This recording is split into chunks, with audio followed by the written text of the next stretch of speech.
Good morning बच्चे। Atoms and molecules हम लोग पढ़ रहे थे। एटम्स एंड मॉलिक्यूल्स में हम लोग सबसे पहले सीखेंगे कि कैसे हम लोग how to write formula of simple compound. किसी सिंपल कंपाउंड का हम लोग जो फॉर्मूला लिखते हैं कैसे लिखते हैं, उसका लिखने का क्या तरीका होता है।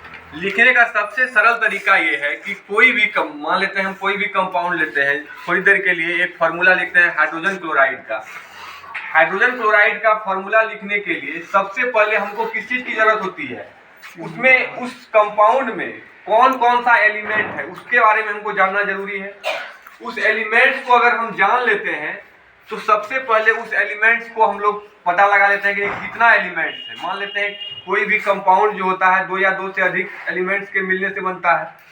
अब हाइड्रोजन क्लोराइड है, हाइड्रोजन क्लोराइड में कितना एलिमेंट्स है? दो एलिमेंट्स है, एक हाइड्रोजन है, दूसरा क्लोरीन है। तो सबसे पहले हम लोग क्या करते हैं, सिंबल लिखते हैं।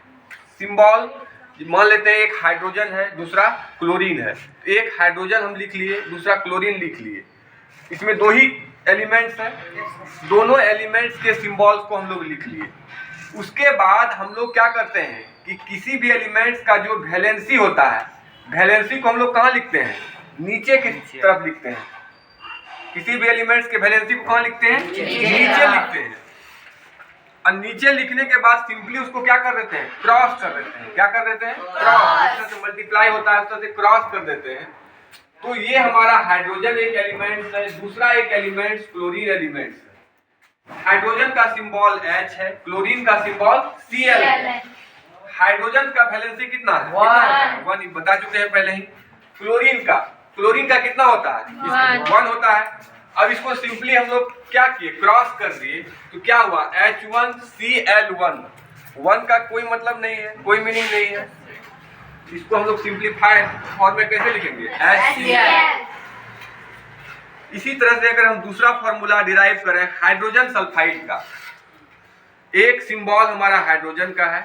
इसमें दो तरह का एलिमेंट्स है, एक हाइड्रोजन है, दूसरा सल्फर है। हाइड्रोजन और सल्फर के मिलने से बना है हाइड्रोजन सल्फाइड। इसमें सिंबल जो है हाइड्रोजन का H, सल्फर का क्या? S। हाइड्रोजन की वैलेंसी कितना है? 1। सल्फर का वैलेंसी कितना होता है? 1।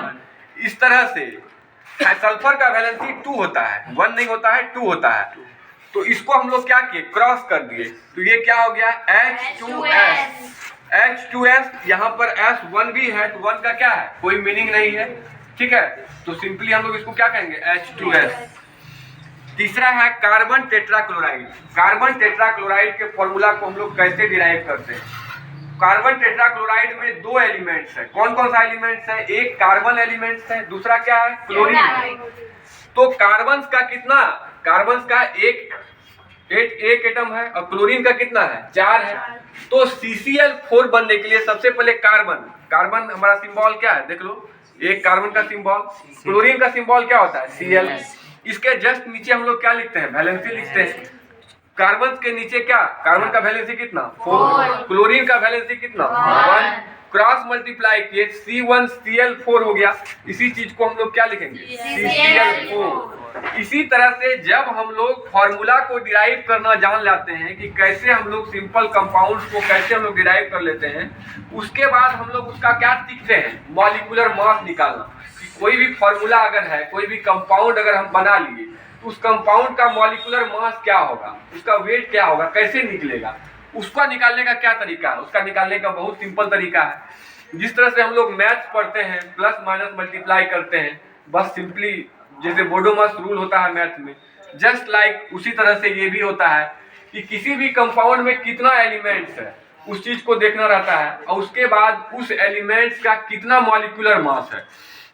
थोड़ी देर के लिए अगर हम मॉलिक्यूलर मास निकालें कैल्शियम क्लोराइड का फॉर्मूला क्या होता है?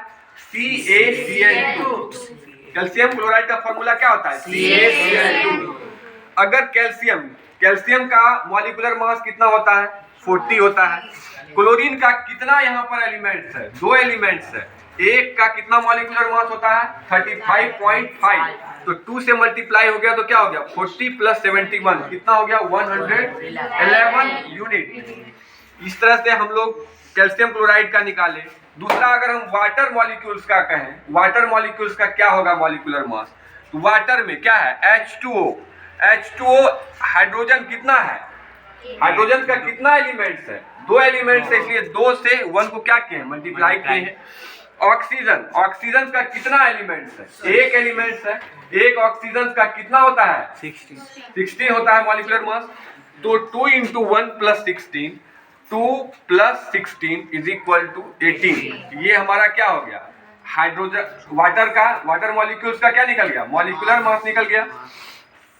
अगला अगर हम कहें कार्बन डाइऑक्साइड, कार्बन डाइऑक्साइड का फॉर्मूला क्या होता है CO2। कार्बन डाइऑक्साइड, कार्बन का कितना होता है मॉलिक्यूलर मास 12 होता है, ऑक्सीजन का कितना होता है 16 होता है।